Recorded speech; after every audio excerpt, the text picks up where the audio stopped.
The seventh guideline that will help you find God's will for your life is people tell you about it.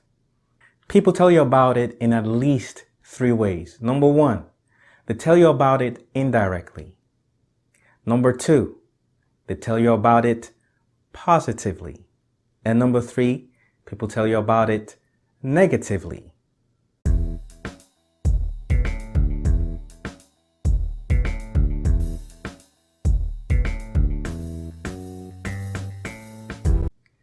Number one, people tell you about it indirectly. In this case, they show you.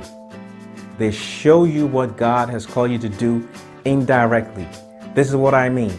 You see somebody somewhere doing something, and what the individual is doing captures your imagination. It captures your interest to the degree that you try to emulate what that person is doing, and you discover that you can do what the individual was doing. Sometimes you might even do it better than they did. In that way, you discovered that there is something that you can do and something that you're very passionate about. This is how a lot of athletes end up being professional athletes. They see somebody on television who's an athlete, they are inspired by their game, they're inspired by their efforts, and they begin to cultivate the passion and the skills to become an athlete and discover that they are as good in being an athlete. Or you might see somebody who's a singer on television or who is an entertainer, and you watch him and you are captured by what they do, and you try to emulate them and discover that you are equally as good. That's what I mean by people show you. The individual is showing you indirectly. They didn't come to you saying, hey, this is what you need to be doing. They don't even know you, but you see them doing something and it grabs your interest, and you try to duplicate or emulate what they are doing, and in the process you discover that you can be as good as they are. That is one way you find what God has called you to do. A prime example of this is a story that you may have heard about a man who took his daughter to a theme park. When he took his daughter to the theme park, he was captivated by the theme park, and he decided to create his own theme park.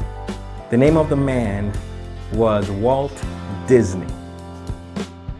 People tell you about your purpose indirectly. In this case, they show you what you're supposed to do. In this case, you don't know what you want to do until you see it.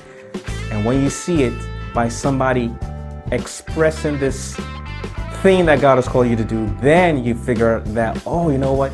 That's what I want to do. Now that you've seen it, you're excited and you try to duplicate or emulate what they did, and you discover that you can do as well, if not better than them. By positively, I mean that people affirm you. They affirm you. In this case, somebody sees you doing something and they tell you, you're very good in this.